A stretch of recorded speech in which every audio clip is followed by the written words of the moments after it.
대한민국 중심 채널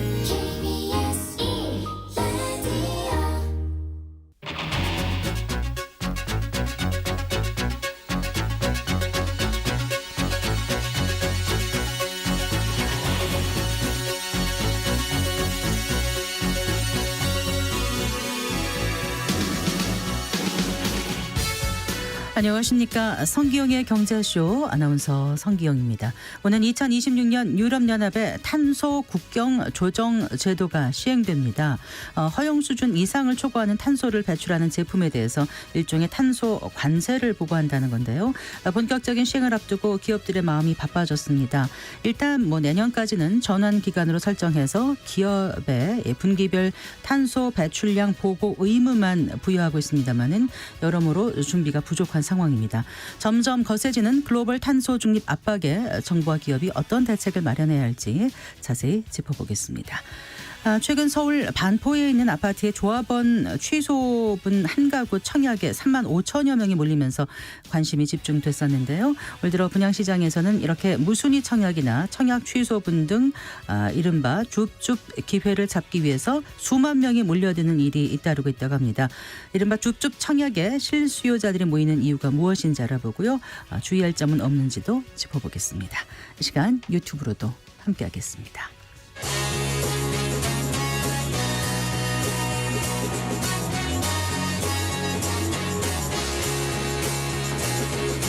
경제 시야를 넓혀드립니다. 투자의 지름길을 안내합니다. 돈 되는 정보를 발견하는 시간. KBS 1라디오 경제쇼.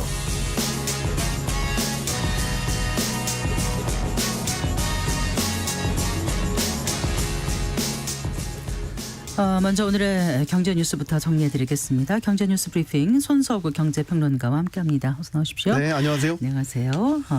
최태원 SK 회장과 노소영 아트센터 나비 이 관장의 이혼 소송 항소심에서 네. 1심 판결 뒤집고 이제 1조 3,800억 원의 재산 분할 결정이 나왔지 않습니까? 그렇죠.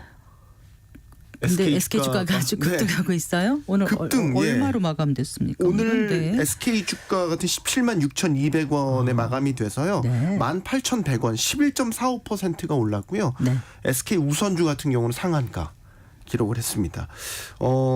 이게 SK가 SK그룹의 지주사 역할을 하고 있거든요. 네. 그래서 최태원 회장은 이 SK의 최대 주주, 개인 최대 주주로서 그룹에 대한 지배력을 행사를 하고 있는 거죠. 근데 이제 노관장과의 이혼 소송 항소심 재판부가 이제 1심과는 달리 재산 분할 대상에 이 SK 주식을 포함시킴으로써 네. 바로 이 1조 3,800억 원을 지급하라는 판결이 나온 거고요. 이게 언뜻 보면 SK 주가에 악재로 작용해서 주가가 오히려 떨어질 요인처럼 보이거든요. 왜냐하면 최 회장 입장에서는 재산 분할로 SK에 대한 지배력이 약해질 수 있고 그러면 이는 SK그룹 지배구조 전체가 흔들릴 수 있는 리스크라고 볼 수 있으니까요. 그런데 SK 주가는 지금 이틀째 급등을 하고 있단 말이죠. 네. 어제는 9% 넘게, 오늘은 11% 넘게 급등을 해서 이틀 사이 20% 넘게 급등을 했으니까요. 근데 이유는 이겁니다. 최 회장이 노 관장에게 재산 분할을 해주기 위해서는 막대한 현금이 필요합니다. 네. 그래서 이를 위해서는 SK 지분을 팔아야 되고 그러면서도 지분율 희석을 최소한으로 줄여야 되거든요.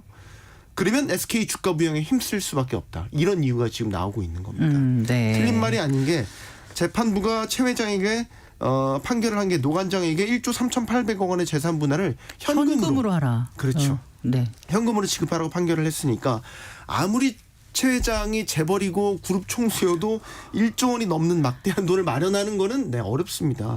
그러니까 결국 지분을 팔아야 돼서 마련해야 될 테니까 주가를 부양시켜야 될 이유가 생겼다라고 지금 보고 있는 거죠. SK그룹과 최 회장 입장에서는 이 SK 주가 급등을 웃어야 할지 울어야 할지 모를 것 같습니다. 네. 자, 그리고 방금 전에 뉴스에서도 나왔습니다만은 정부가 종합부동산세 폐지를 포함한 세제 개편을 전반적으로 좀 검토 중이라면서요. 네, 지금 이제 22대 국회 개원을 시점으로 해서 전반적인 세제 개편 논의가 필요한 상황이다라는 대통령실의 입장이 나온 겁니다. 최근에 이제 그 여야 정치권에서도요, 종부세에 대해서는 폐지나 혹은 완화를 본격적으로 논의해야 된다, 이런 공감대가 마련됐기 때문에 올해 세제 개편 방향의 중점 사항으로 두고 검토하고 있다. 이런 입장을 내놨습니다. 종부세 폐지는 사실 윤석열 대통령의 공약 사항이기도 하죠. 정부는 또 지난해에 1세대 1주택자에 대한 종부세 공제폭을 되게 확대를 하면서 네. 종부세 부담을 완화를 했죠. 이제 올해 세제 개편안에서는 아마도 종부세 부담을 추가로 완화할 수 있는 개정안을 또 내놓을 것으로 보입니다. 지금 또 종부세와 함께 얘기되는 게 상속세, 증여세 개편도 추진될 걸로 보이거든요. 상속세의 경우에는 지금 최고 세율이 50%인데 이를 좀 낮추는 방안, 거기에다가 기본 공제 금액을 좀 높이는 방안, 그리고 가업 상속에 대한 경우에는 세제 혜택을 늘리는 방안, 이런 것들을 검토 중이고요. 네. 또 상속세 부담을 전반적으로 완화하는 방향으로 가기 위해서 유산세가 아니고요. 네. 유산 취득세, 이걸 네. 도입하는 방안도 검토 중인 것으로 알려졌습니다. 네. 그 22대 국회 개원했는데 여야 1호 법안도 나왔지 않습니까? 네. 여당인 국민의힘은 이제 저출생, 민생, 미래산업, 지역균형, 의료개혁 이렇게 5대 분야 패키지 법안을 이제 22대 국회의 1호 법안으로 선정을 했습니다. 몇 가지 살펴보면요. 이제 저출생 대응 패키지 법안에는 이 저출생 대응 기획부, 이걸 신설을 골자로 한 정부조직법 개편안이 포함됐고요. 네. 또 지금 세제 개편안으로 감론을박이 뜨겁죠. 금융투자소득세, 이거는 폐지하는 법안을 내놓기로 했습니다. 또 21대 국회에서 결국 처리되지 못해서 논란이 있었던 그 구하라법, 네, 양육 네. 의무를 다하지 못한 친부모가 자녀의 유산을 상속하지 못하도록 제한하는 거죠. 이 구하라법도 다시 추진하는 것도 포함이 됐습니다. 네. 또 제1야당 더불어민주당은 21대 국회 마지막 본회의에서 부결된 최상병 특검법, 그리고 민생회복지원금 25만 원, 이거 지급을 위한 민생위기 극복 특별조치법, 이 두 개 법안을 1호 법안으로 채택을 했습니다. 네. 자, 그리고 정부가 앞으로 15년간의 전력 계획을 발표했죠. 네. 좀 자세히 알려주실까요? 예. 11차 전력 수급 기본 계획, 이걸 공개한 거고요. 네, 네. 이건 이제 15년이니까 2038년까지 어떻게 전기를 생산하고 공급할 것인지 이런 정부의 구상을 담은 전력 계획입니다. 네. 사실 이게 작년에 발표됐었어야 됐어요. 아, 그런가요? 근데 이제 네. 민감한 사안들이 있었거든요. 예를 들면 무탄소 생산 비중을 얼마나 늘릴 것인지, 또 하나 원전. 그리고 원전 신규 네. 건설, 이 계획이 포함될 것인지, 이런 것들이 좀 민감한 사안들이 많아서 발표가 계속 미뤄졌다가 결국 지각 공개를 하게 된 겁니다. 이 전력 수급 기본 계획을 보면 2038년 전력 수요가 많이 늘어났습니다. 네. 129.3기가와트로 전망을 했습니다. 예. 앞서 10차 계획에서는 2036년까지 최대 전력 목표 수요를 118기가와트로 잡았었는데 이거보다 더 늘어난 거죠. 그러네요. 그러니까 지난해 최대 수요가 98.3기가와트였는데 이때보다 따지면 30기가와트 이상 아주 많이 늘린 그런 수치가 되겠습니다. 이유는 있죠. 데이터 센터, 이런 반도체 같은 첨단 산업이 확대됨에 따라서 전력 수요가 빠르게 증가할 것이다. 네, 네. 이런 전망을 반영한 결과입니다. 그래서 반도체와 이런 데이터 센터의 전력 수요만 봐도 2030년에는 작년과 비교했을 때 2배 이상으로 전력 수요가 늘어날 것이다. 이런 전망을 포함시켰습니다. 네, 이렇게 늘어나는 수요에 맞추어서 전력을 어떻게 조달한다는 계획인 거죠, 정부가? 이제 전력을 생산하는 방식은 되게 다양한 방식으로 이루어집니다. 그래서 우리가 이거를 전력 믹스라고 얘기를 하거든요. 네, 전원 믹스. 네, 전원 믹스. 죄송합니다. 네. 전원 믹스라고 얘기를 합니다. 이번에 11차 계획의 특징은 이겁니다. 온실가스 감축 목표 달성을 위해서 무탄소 전력 생산을 얼마나 늘리는지, 네, 네. 그리고 여기에 신규 원전 건설 계획이 포함되는지 여부가 관건이었는데 일단 가장 관심을 모았던 신규 원전 건설 계획은 포함됐습니다. 네. 2015년 이후 9년 만에 이제 신규 원전 건설 계획이 포함된 거고요. 여기에는 대형 원전 3기, 그다음에 SMR이라고 불리우는 소형 모듈 원전 1기, 네. 총 4기를 건설하는 계획이 포함됐습니다. 네. 눈길을 끄는 것은 이번에 처음으로 소형 모듈 원전이 포함됐다라는 건데 아직 국내에는 이게 상용화 되진 않았어요. 현재 한국수력 원자력이 700메가와트급 규모의 한국형 소율 모듈 원전 개발을 현재 주도를 하고 있는 그런 상황입니다. 네. 또 눈여겨봐야 될 거, 신재생 에너지가 얼마나 늘었을까. 2038년까지 태양광 풍력을 중심으로 이런 재생에너지 보급도 꾸준히 늘려서 태양광 풍력 설비 용량은 이제 115.5기가와트까지 또 수력과 바이오 등을 포함한 재생에너지는 전체 119.5기가와트까지 보급하겠다는 계획도 포함시켰습니다. 네. 반면에 이제 화력 발전 같은 탄소를 발생시키는 전력 방식은 좀 최소화한다. 이런 계획이 나왔는데요. 노후 석탄의 LNG 전환을 유지를 하면서 2038년까지 설계 수명이 이제 30년이 도래하는 석탄 발전 12기는 이런 수소 발전 같은 무탄소 전원으로 전환하는 계획을 담았습니다. 네. 자, 그 집값이 좀 회복세에 들어갔다고 지금 보여지더라고요. 네. 근데 또 한편에선 전국의 미분양 가구는 계속 늘어나고 있다고 네. 해요. 예, 국토교통부가 이제 4월 주택 통계를 발표했는데 여기에 이제 전국 미분양 주택 수가 나왔습니다. 7만 1,997가구로 집계가 됐습니다. 이게 네, 3월보다는 네. 7천여 가구, 한 10.8%가 늘어나면서 지금 5달 연속 증가세를 보인 겁니다. 미분양 주택이 7만 가구를 넘어선 게 작년 4월 이후 1년 만이더군요. 지역별로 보면 역시 전체 지역 미분양 물량 중에서 지역 미분양 물량이 전체의 80%가량을 차지하고 있는데 네. 지난달 특징은 보니까 경기도와 인천 같은 수도권에서 신규 미분양이 대거 발생을 했어요. 그래서 경기와 인천에서만 각각 1,000가구 이상의 미분양이 발생을 했고요. 네. 경기도의 경우에는 이제 누적으로 9,400여 가구까지 미분양이 늘어나면서 약 7년 전 수준으로 미분양이 늘어났다는 특징도 보였습니다. 네. 다 지어진 즉 준공후 미분양을 더 안 좋은 악성 미분양이라고 우리가 얘기를 하는데 이 준공후 미분양 주택은 지난달에 더 늘어서 13,000가구에 육박을 했고요. 이것도 9개월째 증가세입니다. 지금 전국 집값이 하락세를 멈추고 보합 내지 상승세로 돌아섰다 이런 이야기들 많이 들으셨을 겁니다. 그런데 왜 미분양은 늘어날까 의아하실 수 있는데 네. 일단은 집값의 회복세가 수요가 있는 일부 지역에 국한돼서 일어나고 있다라는 것으로 볼 수 있겠고요. 이런 온도차는 앞으로 더 심해질 것으로 보입니다. 또 더 근본적으로는 금리 싸고 주택 경기 좋았을 때 시행사나 건설사들이 이런 수요 같은 것들을 제대로 따지지 않고 정말 그 당시에 무지막지하게 많이 지었다라는 것을 알 수 있습니다. 네. 정부가 사실 미분양 해소를 위해서 이런 준공후 미분양 대책도 내놨는데 아직까지 시장 반응은 신통치 않은 것으로도 볼 수 있겠습니다. 네. 자, 이런 뉴스도 있네요. 국내 주택을 소유한 외국인들 중에서 네. 절반 이상이 중국인이다. 네. 네. 땅도 넓은 나라인데 왜 이렇게 우리나라에 주택을 사시는지 모르겠는데 국토교통부가 발표한 통계를 보면요. 작년 말 기준으로 외국인이 소유한 국내 주택이 이제 9만 1,400여 가구로 집계가 됐는데요.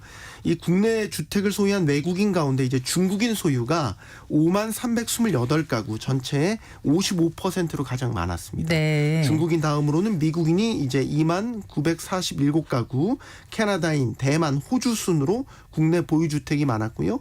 외국인이 보유한 국내 토지 면적은 2억 6,460만 1,000제곱미터로 6개월 전보다 0.2% 증가했는데 토지의 경우에는 미국인 보유 면적이 53.5%를 차지해서 가장 많았습니다. 네. 잘 들었습니다. 고맙습니다. 네, 고맙습니다.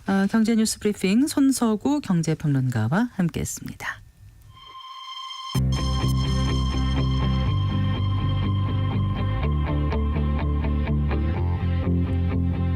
경제 전문가의 원포인트 레슨. 꼭 알아야 할 정보와 이슈를 알기 쉽게 풀어드립니다. 대한민국 경제 고수와 함께 투자의 맥을 짚는 KBS 1라디오 경제쇼. 진행의 성기영 아나운서입니다.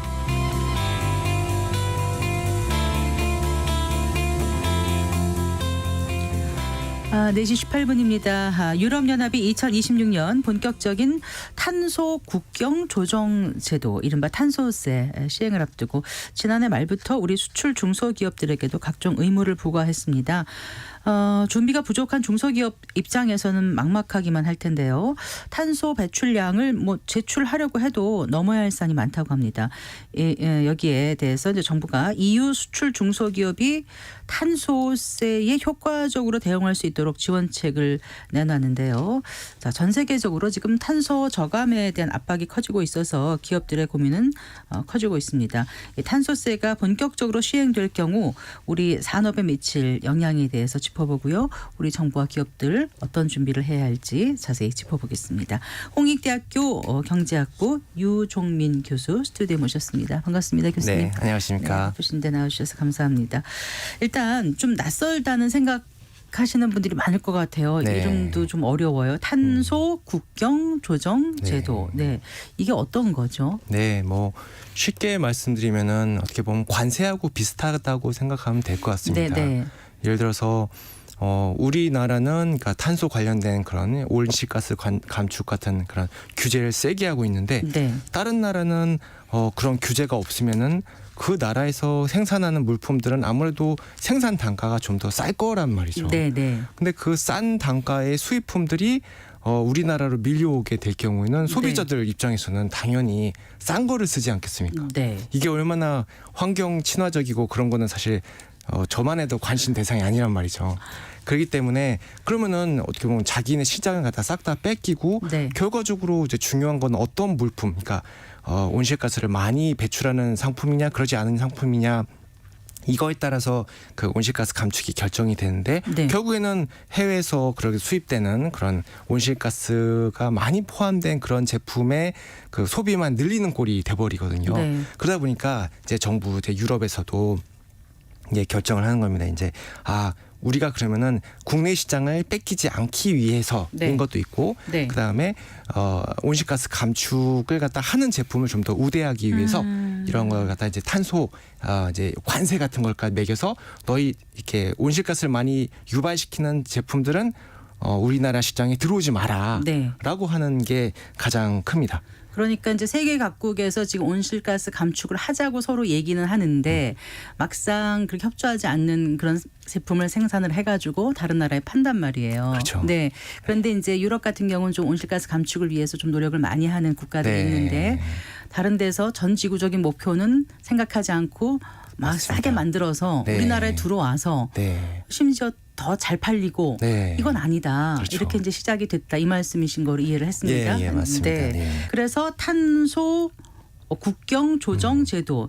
그래서 카본이 탄소라면서요. 네, 네. 탄소 보더 어저스먼트 그렇죠. 메커니즘 해서 네. CBAM. 네. 이제 근데 이 자체가 그 탄소세 똑같은 이퀄은 아닌 거죠. 예, 그렇죠. 네. 그러니까 어떻게 보면은 그러니까 이걸 다 세금처럼 말씀하신 대로 관세를 갖다 그러니까 온실가스 톤당 이산화탄소 톤당 얼마다 이렇게 매겨도 그러니까 가장 심플하긴 한데 네. 지금 유럽 같은 경우에는 온실가스 톤당 그 배출권을 지금 거래를 하고 있거든요. 네.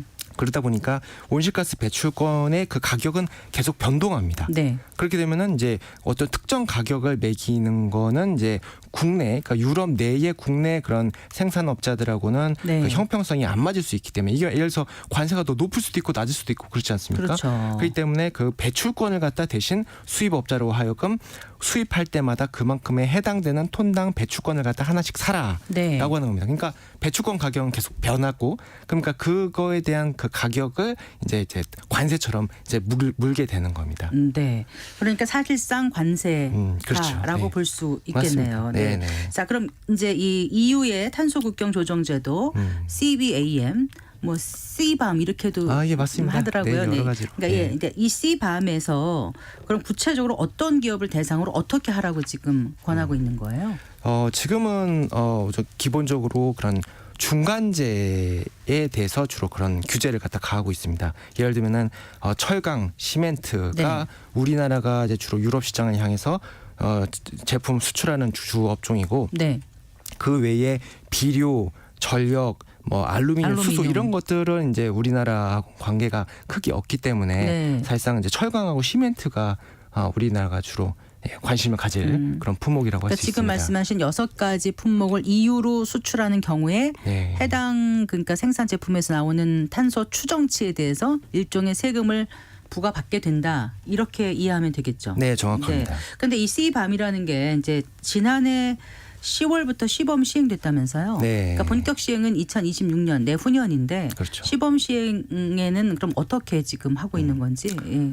지금 이게 뭐 그 시밤이 이게 사실 이렇게 시행하기가 쉽지가 않은 게 유럽 네. 같은 경우에는 여러 나라가 이제 뭉쳐 있다 보니까 각 국가마다 그 무역에 따른 그런 손익이 이제 이거 제도를 갖다 도입했을 때 네. 각각 다 틀립니다. 아. 예, 그리고 그렇기 때문에 게다가 또 이제 전 세계에서 유럽이 최초로 시행을 하고 있지 않습니까? 네. 그러다 보니까 이제 이런 시행을 갖다 했을 때 어떤 시행착오가 여러 가지가 될 걸로 지금 예상이 되고 있기 때문에 네. 우선 시범 시행을 갖다 하면서 이 경우에는 이제 이게 어떻게 보면 이제 물건을 갖다 수입하는 입장에서는 이게 의무가 되고 이제 네. 실제로 이제 금전적인 지출이 이제 발생하게 되는데 네. 이제 그러기 전에 이제 과연 시범을 갖다가 이제 실행하기에 앞서서 그런 과연 어떤 물품에 얼만큼의 온실가스가 포함이 되어 있고 네.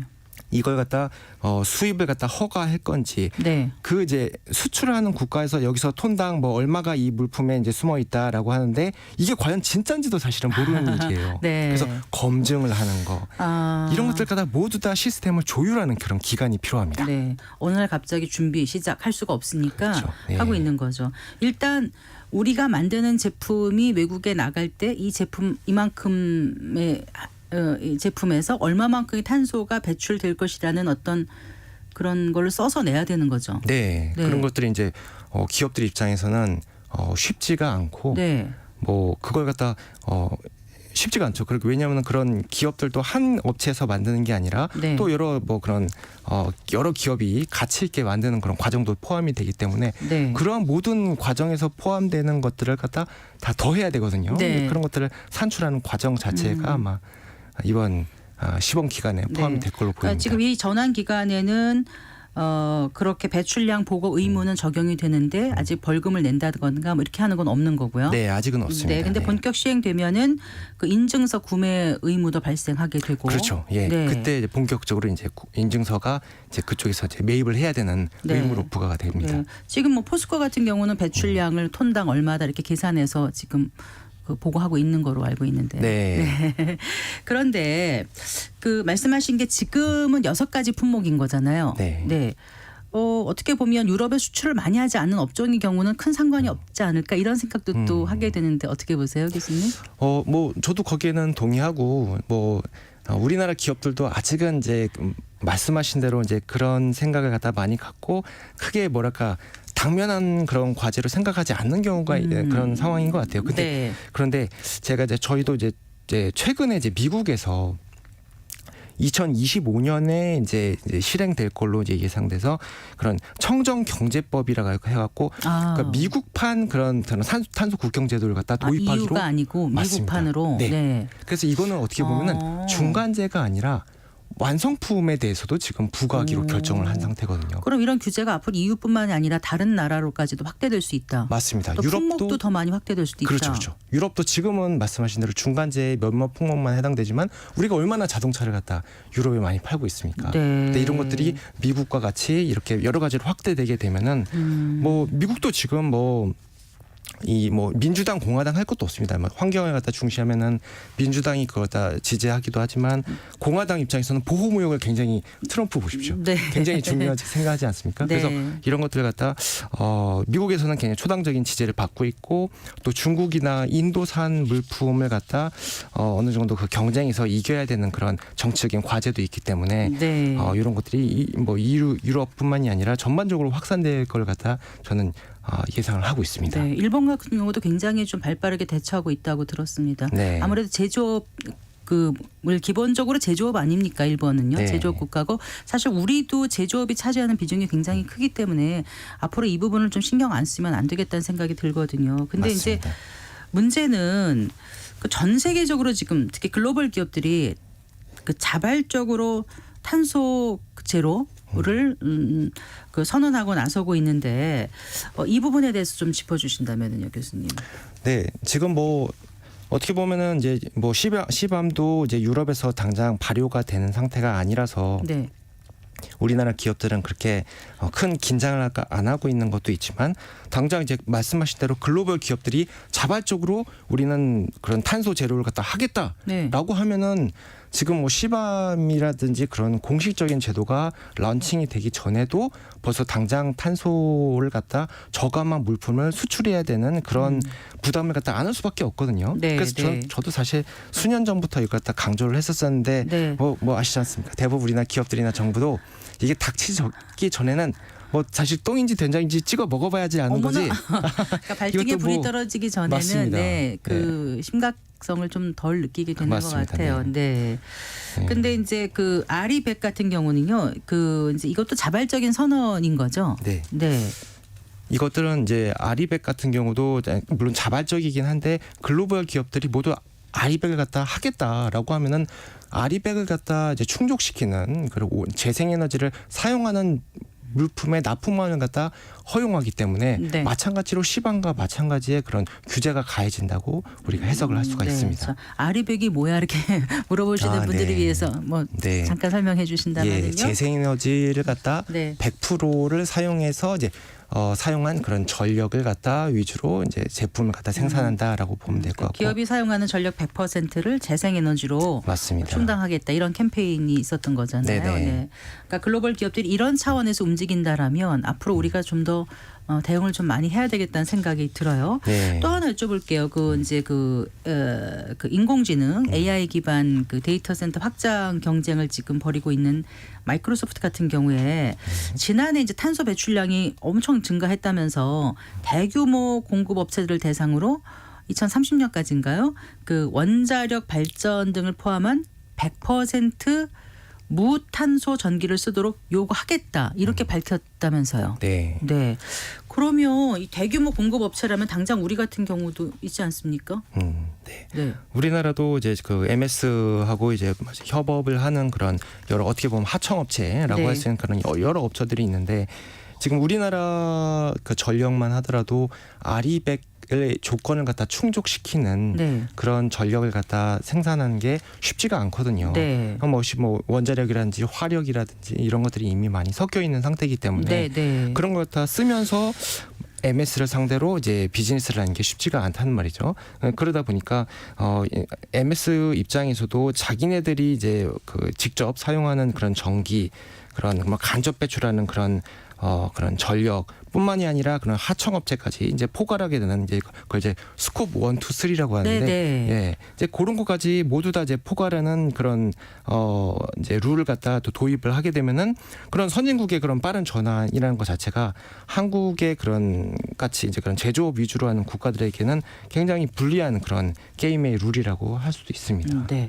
지금 이제 우리가 그 탄소 국경 제도 예. 저도 지금 입에 익지가 않아 가지고요. 네. 탄소 국경 조정 제도 예, 이제 본격적인 시행을 앞두고 이제 중소기업들 같은 경우는 약간 좀 우왕좌왕할 것 같아요. 어떻게 해야 될까 이렇게 고민이 될 텐데 어떤 준비를 좀 해야 될까요? 정부도 좀 나서서 좀 지원하는 그런 모양새를 갖추고 있는데 아직 몸에 와닿거나 네. 피부로 와닿거나 이렇지가 않아서 맞습니다. 그 부분 좀 짚어주시겠어요? 그 온실가스 저감도 그렇지만 네. 그 이제 아리백도 그렇고 이런 것들이 중소기업들 입장에서 이거를 갖다 대응하기가 굉장히 쉽지가 않습니다. 그러니까요. 왜냐하면 네. 아리백이라는 것도 이제 우리나라가 전기를 갖다 사더라도 실제 그 전기에는 화력 발전에서 이제 생산한 것도 굉장히 많이 섞여 있기 때문에 네. 거기에 따른 추가적인 조치, 그러니까 아리백을 갖다 충족하기 위해서 그 재생에너지를 갖다 사용했다는 그 크레딧을 갖다 구매한다든지 네. 아니면 정부로부터 녹색 프리미엄이라고 있는데 그거 갖다 또 구매를 한다든지 여러 가지 이행 수단이 존재합니다. 아, 네. 이런 것들 갖다 중소기업 같은 경우는 그 인력도 한정되는데 네. 그 인력들이 또 이제 이러한 또 개념들을 배워갖고 네. 또 이 아리백이나 온실가스 감축을 갖다 충족시키는 그런 각종 서류 작업 이런 것들 갖다 모두 다 해야 되기 때문에 네. 정부 입장에서는 이런 것들 갖다 도와줘야 되는 그런 상황이 아닌가 저는 생각을 어떤 하고 기사를 있습니다. 봤더니 폴란드에 첨단 물류 장비 수출해온 업체가 고객사에서 요구를 받았는데 제품 제조 과정에서 탄소 배출이 얼마나 됐는지 문서로 제출하지 않으면 벌금을 문다는 EU 방침 때문에 그렇다는데 네. 막상 어떻게 해야 될지 모른다는 거예요. 네. 그 정부가 이제 정부가 그래서 이제 온실가스 저감 때도 그랬고 각종 그런 이제 저감 인증 네. 관련된 그런 것들 갖다 정부가 이제 컨설팅을 해준다든지 네. 아니면은 그런 컨설팅 업체를 갖다 이제 그런 연결을 해준다든지 네. 이제 그런 이제 행정적인 그런 도움이 없이는 네. 굉장히 중소기업 입장에서는 막막하다고 네. 할 거 일단 있습니다. 중소벤처기업부 같은 경우에서는 이제 EU CBAM 대응 중소기업 지원 방안 발표 간담회도 갖고 여러 가지 지원책을 내놓긴 했는데요. 다른 나라들은 어떻게 정책을 가져가는지도 궁금해요, 교수님.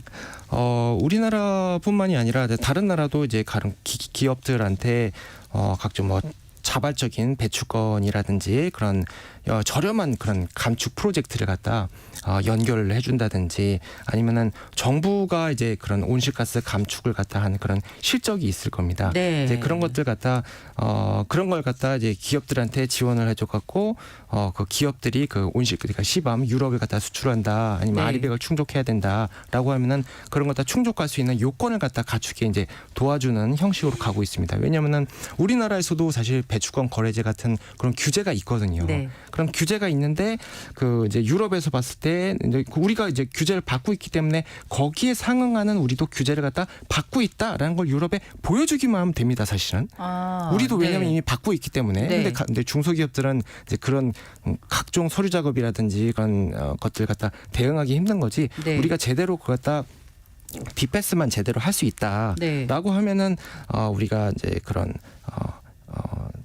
그런 걸 충분히 이제 대응할 수 있고 다른 여러 나라들도 이제 비슷한 그러한 정책들 갖다 시행을 하고 있는 중으로 네. 알고 있습니다. 어쨌든 정부에서는 이런 중소기업을 위한 지원 대책을 마련하고 있는 거고 지금 이제 시작을 한 거죠, 교수님. 네.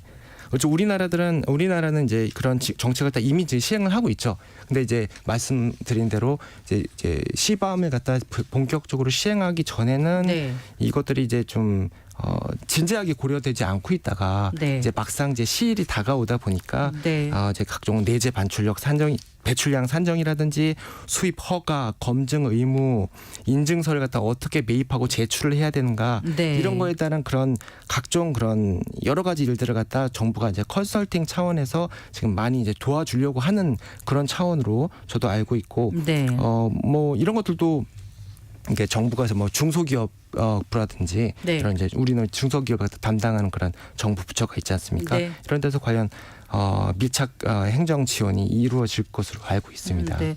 2023년 기준 1358개사가 EU로 수출하는 중소기업들이라고 하더라고요. 네. 그래서 이런 중소기업들을 대상으로 지금 CBAM 제도 교육이라든가 연수 사업을 진행하겠다고 이제 중소벤처기업부가 밝혔던데 자, 하나 더 여쭤볼게요. 국제사회 일각에선 그래요. 이 EU의 지금 이제 이른바 탄소세가 자유시장 경제 논리에 좀 배치되고 그리고 WTO 협정과도 이해관계가 상충될 수 있는 거 아니냐 뭐 이런 지적도 하더라고요. 맞습니다. 그래서 이제 애초에 이 시밤 같은 걸 갖다 도입하지 못할 것이라는 그런 네. 예측이 많았던 이유가 WTO의 그런 보호무역주의 금지 그 정신에 어긋난다라고 네. 해서 그걸 갖다 맨 처음에 하지 않았던 게 굉장히 컸었는데 네. 지금 당장 우리 생존에 미치는 게 기후 변화 이슈지 않습니까? 그렇죠. 그러다 보니까 이제 1억을 갖다 이제 어떻게 보면 그 논리가 그걸 갖다 이긴 거죠. 보호무역이라는 그런 시각으로 봐야 될 게 아니라 네. 오히려 기후 변화를 억제를 위해서는 온실가스를 갖다 감축하는 형식의 감축하는 그런 제품을 갖다 주로 좀 더 선호해서 써야 되고 또 각 국의 온실가스 그런 감축 정책을 갖다 형해화하지 않을 네. 그런 무역 정책이 같이 동반되어야 된다. 네. 그래서 이제 이러한 정책이 어떻게 보면 국제적으로도 동의가 된 거라고 할 수가 네. 있겠습니다. 2026년 하면은 당장이에요, 사실은요. 네. 그런데 이렇게 이제 거스를 수 없는 흐름이라고는 하지만 이제 마음 바쁜 우리 중소기업들을 위한 어떤 유예 요청이라든가 네. 배출량 기준 조정 같은 이런 협상도 혹시 가능할까요? 우리 외교력으로 어떻습니까? 제 개인적인 생각으로는 우리나라 그 온실가스 배출 관련된 규제도 유럽에 못지않게 그렇게 약하지는 않습니다. 네. 왜냐하면 뭐 배출권의 가격이 물론 유럽보다 훨씬 낮다라고 하는 건 있지만 네. 유럽은 그만큼 또 우리나라는 그만큼 온실가스를 갖다 무료로 나눠주긴 하지만 또 이제 기업들이 신청하는 양의 특정 양은 딱 감하고 주거든요. 네네. 이거 이제 부상할당의 이제 조정이라고 하는데 그런 것들 갖다 우리나라의 규제 수준을 갖다 유럽과 상호 호환해서 한국의 기업들도 네. 유럽만큼 강한 규제를 받고 있구나 이걸 네. 설득하는 게 저는 네. 가장 큰 정부 차원에서의 그런 책임이라고 생각합니다. 알겠습니다. 네. 자, 한 가지 더 여쭤볼게요. 이제 EU의 탄소세 대응 못지않게 긴 호흡으로 탄소 저감 정책 마련하는 것이 중요할 텐데 현 시점에서 가장 중요한 건 뭐라고 보세요, 교수님? 뭐 제 생각에는 뭐 역시나 그 국제 스탠다드에 맞게 유럽과 미국에서 그러한 이제 탄소 규제를 갖다 도입했다, 무역 규제를 도입했다. 그러면은 우리나라도 이제 그에 걸맞는 규제를 갖다 우리 국내 내에서 이제 적당히 운영할 줄 알고 사실 그것이 우리나라의 국내의 그런 국내 시장을 개도국으로부터 지킬 수 있는 방안도 됩니다. 네. 네, 그렇기 때문에 우리나라의 제도를 갖다 좀 더 다듬고 네. 제대로 운영하는 것이 가장 첩경이라고 생각합니다. 네. 오늘 말씀 여기까지 듣겠습니다. 감사합니다. 네. 감사합니다. 홍익대학교 경제학부 유정민 교수와 함께했습니다.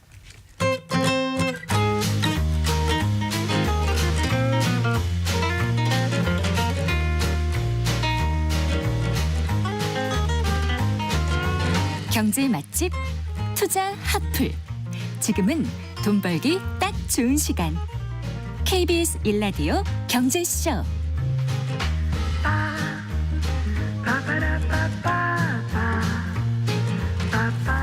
4시 40분입니다. 꼭 필요한 부동산 뉴스 짚어보고 한 뼘 깊이 한 발 빠르게 전망해보는 순서입니다. 우리은행 함영진 부동산 리서치 랩장 스튜디오에 모셨습니다. 반갑습니다. 네, 안녕하세요. 안녕하세요. 자, 오늘 아파트 분양시장 얘기를 좀 해볼까 합니다. 네. 최근에 그 줍줍 분양이 눈길을 끌었지 않습니까? 네. 네. 어디였죠, 여기가요?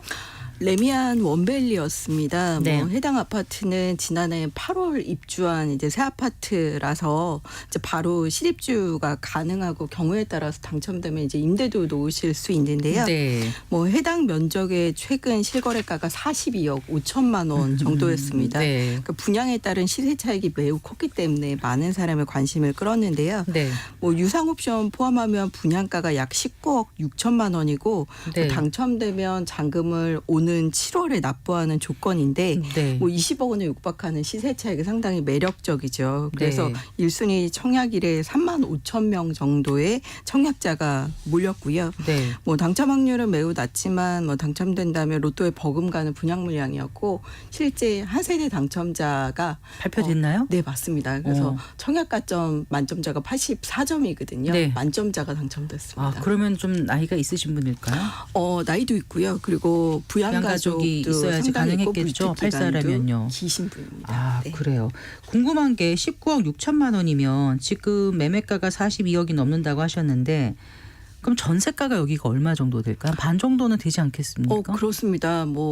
층에 따라서 높은 것은 19억 정도 되고요. 네. 지금 해당 물량이 1층이었거든요. 네. 그러면 아마 17억, 18억 정도 되니까 그러면 경우에 따라서 무자본 그렇죠. 잔금을 납부하면서 가능할 동시에 그 세입자를 드리는 게 가능하다면 네, 맞습니다. 거의 돈 들이지 않고도 할 수 있었던 네, 건 네. 그렇군요. 그런데 이제 이 줍줍이란 말이 어떻게 나온 거죠? 누가 이제 떨고 간 걸 줍는다는 거예요? 맞습니다. 이제 줍고 줍는다 이런 네. 의미인데요. 네. 이제 본래 줍줍 분양이란 아파트 계약 후에 이제 미계약분이나 취소분을 청약통장 사용 없이 이제 구매 가능한 무순위 청약을 말합니다. 네. 이제 무순위 청약에는 계약 취소분 그리고 미계약, 회사 보유분 좀 다양한 편인데요. 이제 최근에 청약통장을 사용해야 하는 강남권 재건축 단지들이 조합원 취소 분양분이 일반 분양되면서 해당 물량도 이제 넓은 의미의 줍줍 분양으로 통용되고 있는데요. 네. 입주 후에 공급되는 반면에 분양가는 선분양 초기에 맞춰준 경우가 많기 때문에 인기 단지의 경우에는 수억 원의 시세 차익이 가능하기도 합니다. 네. 그런데 조합원 취소분이 이렇게 좋은데 왜 나올까 싶은데 보통 어떤 경우에 나오죠? 그러니까 무자격자였나요? 아니면은 네네. 이제 네. 미계약이나 미분양에 대해서 이제 나오는데요. 그 미계약이나 미분양이 날 것을 예상하고 사전에 접수를 받아 놓는 사전 접수 유형이 있고요. 그리고 분양계약 완료 후에도 잔여분이 발생해서 추가 접수를 받는 사후 접수가 있습니다. 그리고 입주자 선정 이후에 불법 전매나 공급질서 교란자로 적발돼서 주택을 회수한 이후에 재공급되는 계약 취소 주택 재공급 유형이 있기 때문에 네. 그 유형에 따라서 여러 가지 종류라고 할 수 있겠습니다. 네.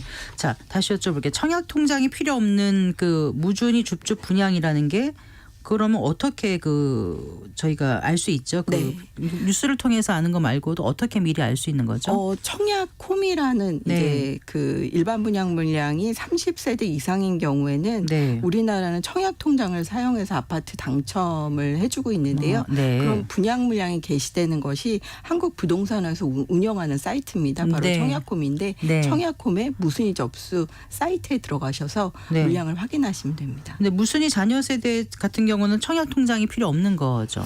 네, 그 예를 들어서 뭐 종류별로 약간 상이한데요. 예를 들어 사전 접수 같은 경우는 이제 무주택 자격이 아예 필요 없습니다. 네. 청약 통장도 없어도 되고요. 대신 이제 사후 접수하고 계약 취소 주택 재공급은 이제 무주택 자격을 유지하셔야 되고요. 네. 뭐 청약 통장 없이 청약을 하실 수 있습니다. 그렇군요. 그러니까 사전 접수하고 사후 접수가 다르다는 말씀이시고 네, 맞습니다. 취소 주택인 경우도 또 다르다. 네, 이런 맞습니다. 말씀이시군요.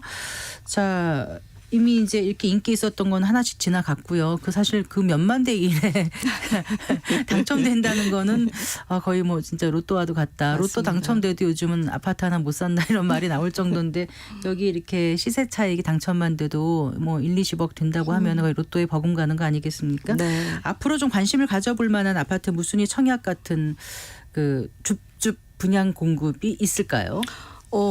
있을 거라고 보여집니다. 그러니까 뭐 특히 뭐 최근에 세종 중심 복합 도시에 나온 물량도 그랬고요.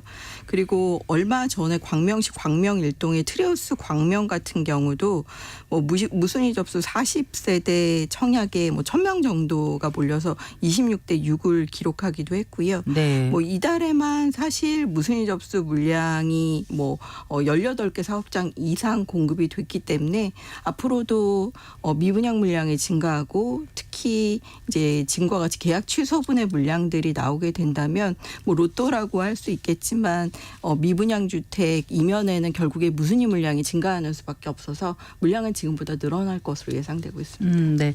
그 세종시 무순위 줍줍 네. 여기에도 사람이 많이 몰렸던 이유는 뭐예요?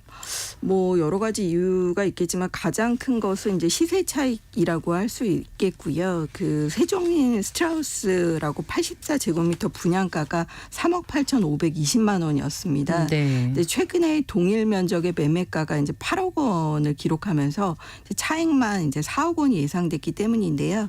뭐 비규제 지역이었고 재당첨 제한이나 전매 제한이 없었고 그리고 실거주 의무 규제가 없었습니다. 네. 그래서 국내에 거주하는 뭐 성년자를 대상으로 공급했기 때문에 그때 많은 사람들이 몰렸는데요. 뭐 청약 경쟁률이 무려 43만 7천 대 1이었습니다. 그러니까 43만이요? 네, 그래서 이제 레미안 원베일리보다 거의 뭐 13배나 많은 청약자가 몰리기도 했었습니다. 네. 예. 성년자라면은 여기서 주택 공급할 때 몇 살을 성년자로 보나요? 만 19세로 보고 있습니다. 네. 그런데 이런 그 줍줍 분양을 얘기하려면 좀 고민되는 게 다 줍줍 분양이 또 관심을 끄는 게 아니라서 네. 혹시라도 또 잘못된 선택을 할까 봐 걱정에 대해서 여쭤보는데 청약 결과가 저조한 그런 경우도 있지 않습니까? 맞습니다. 이제 최근 공급한 물량 중에 그 서울 강북구 수유동에 수유 시그니처라는 물량이 있었습니다. 네, 네. 이제 전용 면적이 22제곱미터에서 어디라고 그러셨어요? 강북이요? 네네. 서울 강북구 수유동이요. 네. 네. 그래서 면적이 최대 이제 48제곱미터까지 21세대 모집이 있었는데요.